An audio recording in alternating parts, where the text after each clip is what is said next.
Good afternoon. Thanks very much for having me here and to participate in the panel. And I'm very much looking forward to the panel and to the discussion that we'll have, following up on the discussions from everyone who started earlier. When Kay asked me to chair this panel, of course, over the years, I've been hearing about Asian Heritage Month. I've been hearing about Asian Heritage Month and paid attention. I've gone to some events. Then I said, where did this month come from? And I think many of us, including me, have been familiar with Black History Month or African Canadian History Month or whatever we call it.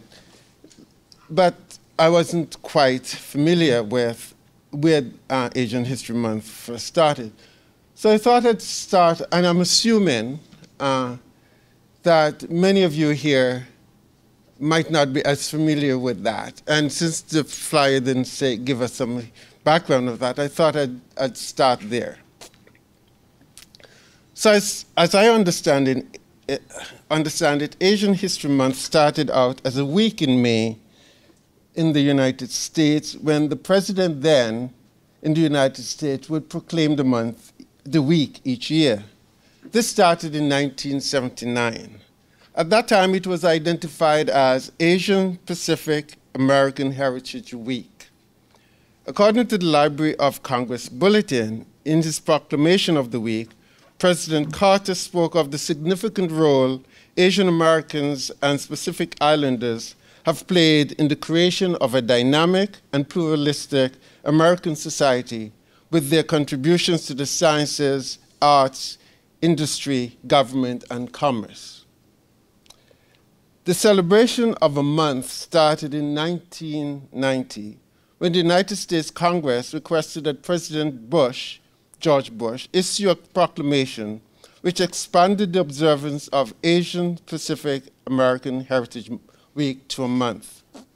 According to the Library Bulletin, the law called on people of the United States to observe Asian Pacific American Heritage Month with appropriate ceremonies, programs, and activities.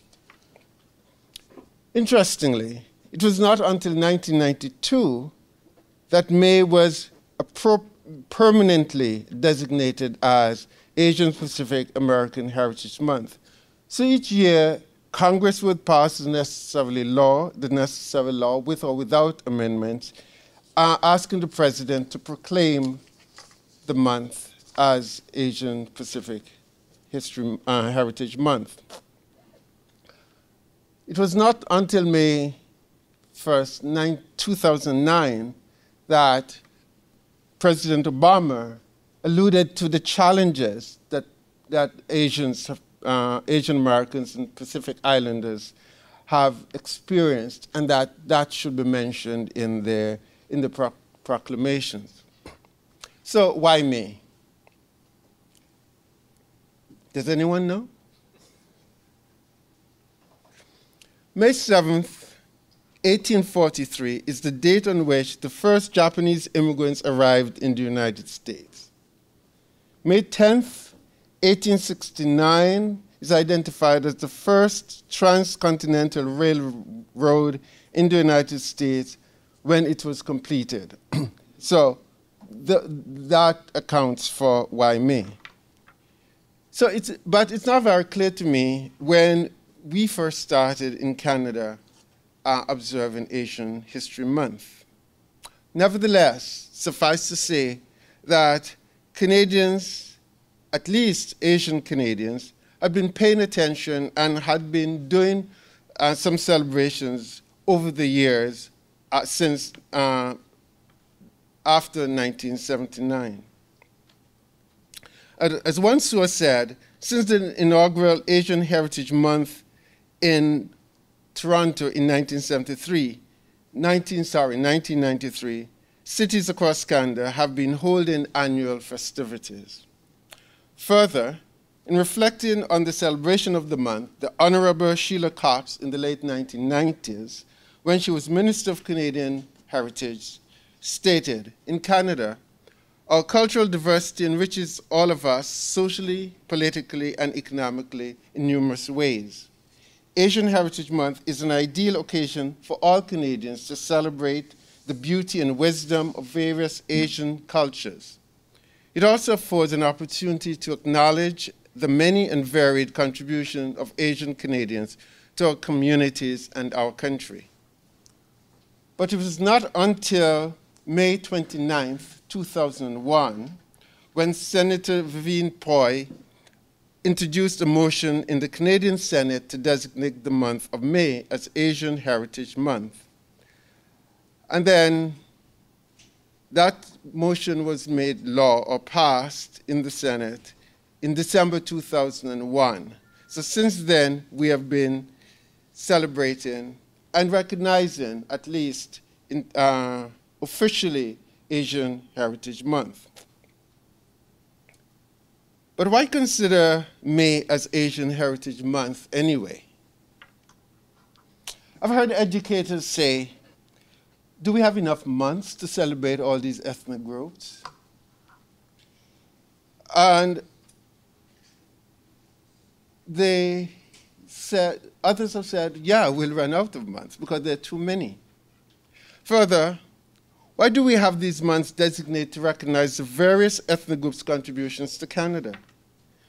Is it that if we don't, Canadians and students in particular will never learn about these groups' contributions, the challenges they have faced, and how the social, cultural, educational, political, and economic history is intertwined with the histories of all these groups in Canada? The fact is, we cannot talk about Canada in any informed way without mentioning all these ethnic groups and their contributions to this country as we know today. Ultimately, it does not matter the month. It does not matter having a month. But it's useful then, we can say, that the months exist. But if we're going to be informed then about talking about all these groups and Canadians in general, we will be doing so and talking only about one group. Cannot do so without mentioning all the others. Because in not talking about all the others, our discussions and conversation will be incomplete and lacking. So therefore, these groups do not exist independent. No group in Canada exists independent of the other. I see these months as opportunities to start with each group's place in the society, what they have become and what we are becoming as a society, and these groups' contributions to Canadian society, the struggles that they have experienced. That's a starting point. But we must go further. We must also go on to talk about how these groups are interrelated to and contribute to what we celebrate so much and talk about so much as the multicultural society in which we live. So these months, whether we are talking about Greeks, Jews, blacks, or any others, we should not dwell on the geographic regions from which these groups have come. Remember, members of these groups as they exist in Canada today are third, fourth, and fifth generations. They are Canadians. They're entitled to the privileges and recognition of the mainstream and part of the mainstream that is Canada today. And therefore, if that's the case, then these celebrations should not necessarily identify them and hail back to the geographic spaces, but talk about them in relation to this existence here in Canada. So we have to be critical in how we do these reflections. We have to watch our language and how our language continues to construct Asians, Greeks, Caribbeans, and others as from away, as foreign, people whom we question as where they're from, as if they're not Canadians. So the celebration of these heritage months then should be not to reinscribe the alienation of these people from Canada as an identity, but to reinforce them as Canadians, to reinforce that they're part of the identity of Canada today and as Canadian as any other groups that we can mention. Thanks very much.